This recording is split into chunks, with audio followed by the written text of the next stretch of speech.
Hello, and welcome to Nameless Studio. I'm your host, Tyler. Today we are going to continue working on our Last of Us piece. But before we get started, I want to give just a brief science lesson on the fungus that is prevalent in the Last of Us series. This fungus is based on a real-life fungus known as cordyceps. This is a fungus that attaches itself to insects, mainly ants, sometimes wasps, spiders, and other sort of creatures. I want to point this out and show a couple pictures. By the way, sorry for anyone who might have some arachnophobia, because one of these photos is indeed of a spider. Sorry, Mom. I want to show these just so you can kind of see how the actual fungus sort of produces itself on a subject. And it is in much more of a sort of spire-like, tendril-like sort of aesthetic, rather than the more sort of voluminous mushrooms that you get on the creatures of The Last of Us. So, given that, that is just going to inform some of the visual aspects that we are using in this piece, especially these next few layers and details that we're going to dive into. So with that in mind, let us go ahead and continue on with this Last of Us piece. Okay, so if you recall, where we left off last time was we had just put down a bit of the Neocolor Pastel 2, that red tonation that we have currently as our top layer right now.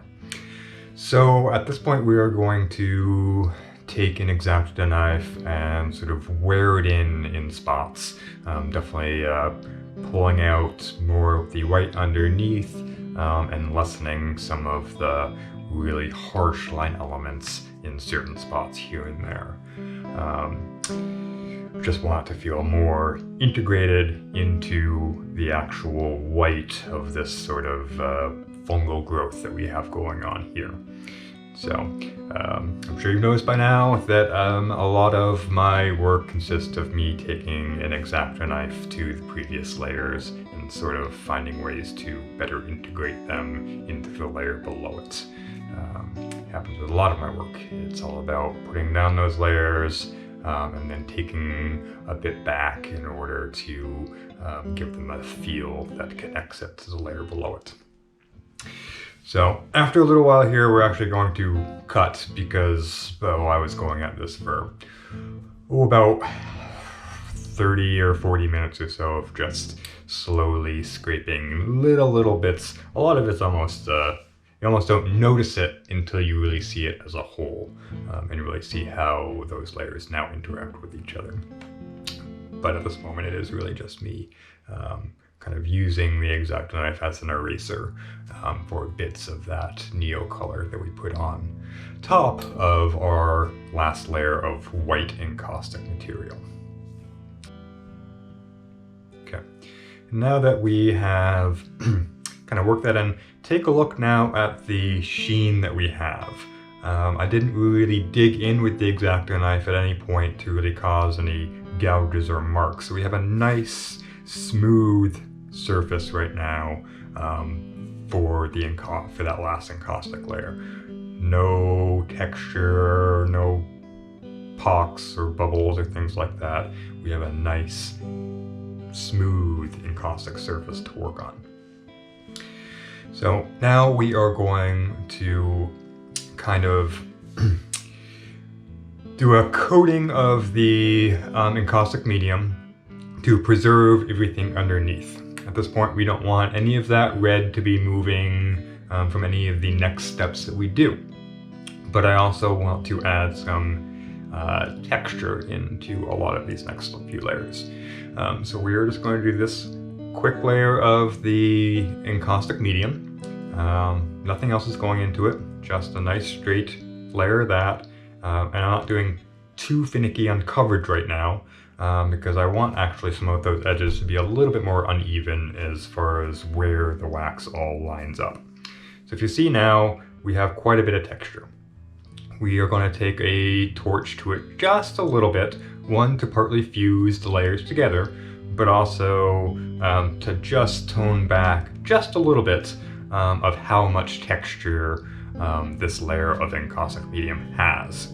We still want a bit, but we don't want it to be too rough. So just quick little movements of the torch across there will help fuse it and lessen just a little bit of that texture.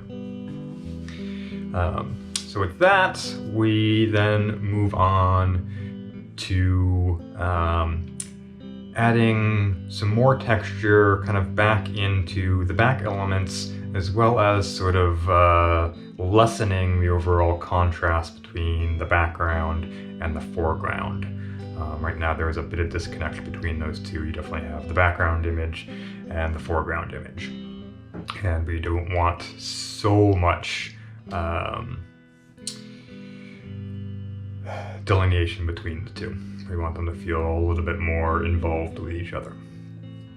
So we're going to take a wash of some more Neocolor, this just being the white on this point, and we are going to try and fill in a lot of those little grooves and whatnot that we just created with this clear coat layer.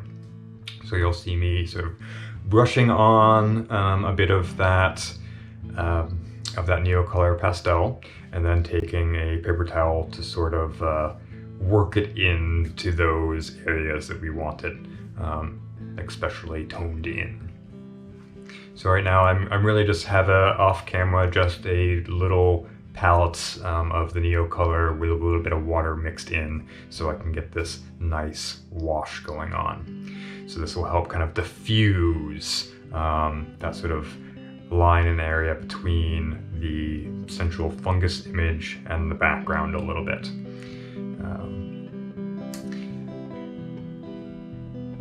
As you can see, really just filling out as much as possible here, and then taking that paper towel back in and rubbing off a bit of the surface white, but that will leave it in all of the little crevices that we have created.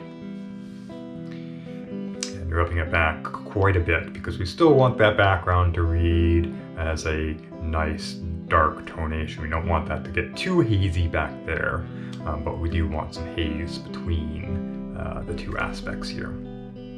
So burnishing down quite a bit with the paper towel, just to roughen everything back up, like we did initially on the base layer. Rub-a-dub-dub. Okay. And then what we're going to do is we're going to take the torch and completely fuse this layer so that it gives a nice even coat.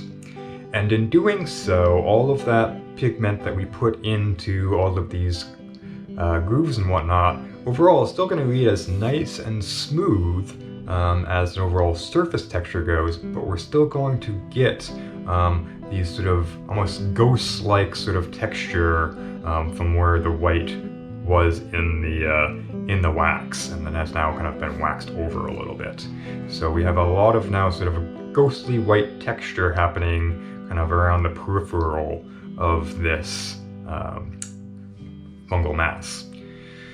And to be honest, I've now said fungus and fungal dozens and dozens of times in these videos. It's getting a little old.